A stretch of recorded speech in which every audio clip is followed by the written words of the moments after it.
हजार की ओर चला जाएगा। ये जैन जी जो नेपाल के अंदर क्रांति लेके आई, इस वर्ल्ड के बड़े बड़े देशों के अंदर आपने देखा होगा कि नौजवानों के भीतर कौन सी आगे नौजवान इस व्यवस्था को बदलना चाहता है। नौजवान चाहता है कि थाने तहसील कचहरी के अंदर वो किसान जाए, उसका काम हो, उसको सम्मान कैसे मिले। नौजवान चाहता है एक तरफ गरीब और एक तरफ अमीर, ये भेद कैसे मिटे, इस खाई को कौन पाटेगा। और भाइयों, राजस्थान के नौजवान भी अब ये चाहने लगे, जब दिल्ली में लोग कहते हैं कि आप कुछ नहीं कर सकते, आप तो कांग्रेस बीजेपी को वोट देते हो और आपका माइंड सेट है। मैं विश्वास दिलाता हूँ कि हाडोती अंचल से आप अंता की सीट दोनों पार्टियों का अंत करके छोटे भाई को जिताओ। पूरे जो राजस्थान के तमाम अंचल है वो तैयार खड़े हैं बदलाव के लिए। और अटल हुई हमारे वहाँ तो बड़ी बड़ी हुकार रह रहे हैं, 5 लाख 2 लाख अभी बीकानेर में करके आया था, 1 लाख से 1.5-2 लाख लोगों की रैली एक दूसरे आह्वान पे। और यहाँ 30 साल से ये चुनाव चर्चा का विषय बन गया। मैं हेलीपैड पे था, हेलीकॉप्टर से बच्चे चले मुझे छोड़ने, कोई गाड़ी में था, कोई एयरपोर्ट पे, सब चिंता कर रहे थे। वो गरीब तो चिंता सारे कर रहे थे कि नरेश जीतना चाहिए। भाई पैसे वाले हमारी चिंता थोड़ी करेंगे, वो भाया की चिंता करेंगे, धारीवाल की करेंगे, दूसरों की करेंगे, या जो दूसरे सेठ है उनकी चिंता करेंगे। भाइयों, फसल बीमा का जो पैसा प्रीमियम आपसे ले लेती है और यहाँ समर्थन मूल्य पे खरीद नहीं हो रही। 25 क्विंटल खरीद की बात थी, वो राइडर हमने संघर्ष करके हटवाया, 40 क्विंटल में गया, लेकिन उसके बावजूद भी टोकन बंद हो गए राजस्थान के अंदर। ये सारा सिस्टम आप समझ गए, दिल्ली से जयपुर, जयपुर से दिल्ली। हमने एक अभियान चलाया था कि सीएम हटाओ राजस्थान बचाओ, कितने लाखों ट्वीट हो गए। सरकार ने उसको बैन करा दिया, सरकार ने बैन करा दिया और कोई हटा दो इन सबको। तो भाइयों, सरकार किस तरह कर रही है, फीडबैक कौन दे रहा है, कौन नहीं दे रहा है, दिल्ली में आपकी सुनवाई कौन कर रहा है। अभी जो राजस्थान के अंदर लिस्ट आई है, डीजी के बाद जितने भी अधिकारियों की लिस्ट आई है, वो सारे जब सरकार गिर रही थी अशोक गहलोत की, तब हमारे फोन टैप कर रहे थे सारे, उनको इनाम दिया है कि तुम गहलोत की सरकार बचा रहे हो, इधर तुम्हें इनाम दिया जाता है। ये है भारतीय जनता पार्टी और कांग्रेस का खेल पर्दे के पीछे, हम तो देख रहे हैं। और अभी देखो आरएलपी का कोई मिठाई है नहीं विधानसभा के अंदर, मैं तो सड़क पर ही लड़ सकता हूँ। हाँ, लोकसभा में रोज लड़ता हुआ नजर आता हूँ आपको, वहां मैं हूँ अभी तक। नरेश को भेज दो, ये हमारी भी कमी पूरी कर देगा सबकी। राजेंद्र जी हम जब होते थे तो कहते थे ये रहेगा, ये अंदर लड़ेगा, वैसे अंदर जाएगा तो भी लड़ेगा, बाहर आ जाएगा सस्पेंड हो गया। तो एक बार अंदर तो भेजो इसको, इस बार इसकी ख्वाहिश पूरी करनी है। मैं हाथ जोड़ कर आपसे अपील करना आया हूँ कि हनुमान बेनीवाल किसान कौम के लिए 25 साल से राजस्थान में लड़ रहा है, हर समाज के लिए। लोग मुझे जातिवादी नेता कहते हैं, लेकिन 2016, 17, 18 की मेरी रैलियां देख रहा, उसमें मैंने लिखा था कि ब्राह्मण बनियार राजपूत को भी आर्थिक आधार पर आरक्षण मिलना चाहिए। कहने वाले कहते रहेंगे, इनसे कोई फर्क नहीं पड़ता, जो लड़ेगा लोग उसके पीछे होंगे। कहाँ तो हमारे बड़े नेताओं के क्या क्या नाम होते थे, गांव चले गए पीछे, पता ही नहीं चला उनका। इसलिए भाइयों, बहुत उम्मीद के साथ नरेश की इच्छा थी कि भाई साहब हेलीकॉप्टर से आओ। हेलीकॉप्टर का जुगाड़ करने में बड़ा जोर आता, तुम जानते हो ना। और बीच में और भाग गया, देखो छोड़ के भाग गया। तो दूसरा था, दूसरा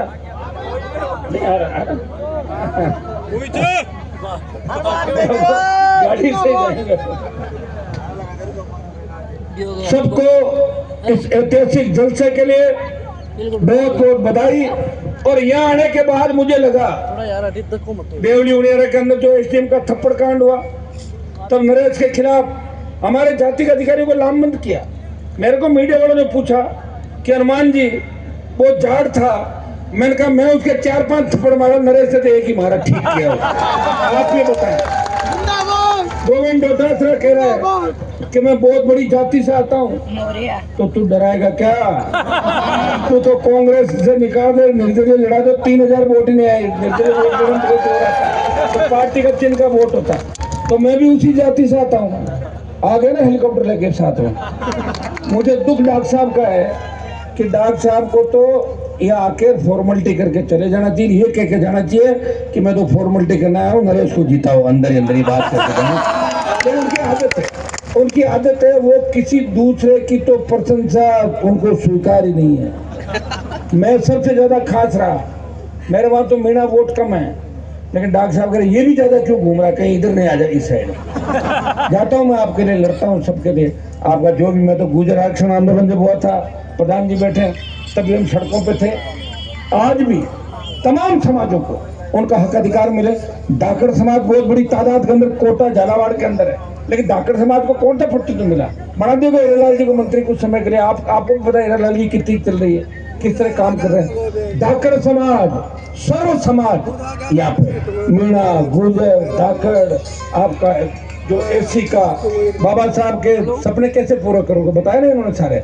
तो मिलजुल के शोषित पीड़ित तबका, जाट समाज, राजपूत समाज, तमाम समाज, ब्राह्मण, बढ़िया, सर्व समाज। देखिए आजादी का आंदोलन जब चला था तब सारी जाके आई, और जो बड़ी लड़ाई आ जाती है तो छोटी लड़ाइयों को छोड़ के बड़ी लड़ाई के लिए सारी जाके मिलकर लड़ाई लड़ती है। लड़ी कोरोना के खिलाफ। तो ये सोच लो, इस कांग्रेस और भारतीय जनता पार्टी को हाडोती की धरती से भगाना है। अंत आप दे दो नरेश को और राजस्थान दे देंगे हम आपको। तो फिर मैं आपको बता दूं, जो नाम नरेश ने बताए, चाहे धारीवाल हो, चाहे सिंघवी और भाया हो, ये 24 घंटे के अंदर अंदर अगर घघरी पहना के और सड़क पर नहीं निकाल दिया तो अगर घघरी वाला ट्रेन करता ये हम आपके लिए कर सकते हैं। आप सबको इस ऐतिहासिक कार्यक्रम के लिए, और मैं तो गदगद हो गया, संजय सिंह जी भी गदगद हो गए। आना तो हम दोनों को साथ था, आए अलग अलग, लेकिन हमारा मकसद, मिशन जो मंच पे बैठे हम सबका एक ही मिशन और एक मकसद है कि राजस्थान में बदलाव हो, इन दोनों पार्टियों को घर बिठाएं, तीसरी ताकत खड़ी करें, और तीसरी ताकत की शुरुआत हाडोती की धरती से आप लोगों को करनी है। और मेरा भी मान और सम्मान रखना, मैं आपके लिए लड़ रहा हूँ हमेशा। किसान कर्ज माफी की बात हो, चाहे खरीद की बात हो, चाहे दूसरे मामले हो, इस प्रदेश में जहाँ भी आवश्यकता पड़ती है, हनुमान बेनीवाल आपके हक और अधिकार के लिए हमेशा लड़ता हुआ नजर आता है। लोकसभा के अंदर, विधानसभा के अंदर सत्ता को ठोकर मार के सड़कों पर मंत्री ने संतरी बन के आपकी सेवा की, और आगे भी आपको विश्वास दिलाता हूँ, इस प्रदेश के अंता के हाडोती के किसान का जब पसीना बहेगा, वह खून दे के भी मैं आपके उसको हक और अधिकार दिलाऊंगा। इतना विश्वास मैं आपको दिलाता हूँ। भाई नरेश मीणा की जय जवान, जय किसान, इंकलाब जिंदाबाद।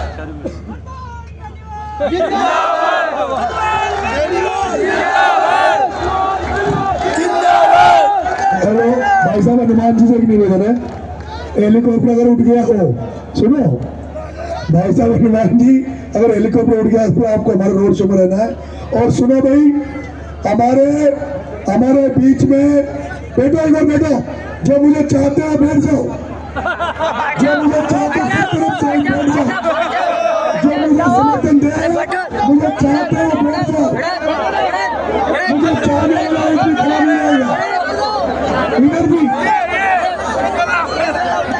जो मुझे चाहते हैं वो एक भी खड़ा नहीं रहेगा।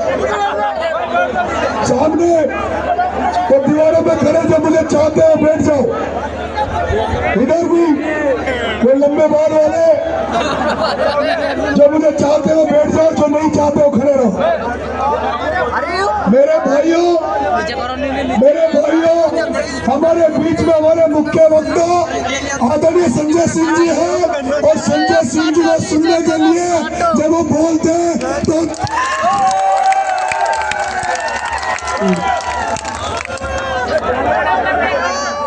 मोहम्मद शफी साहब को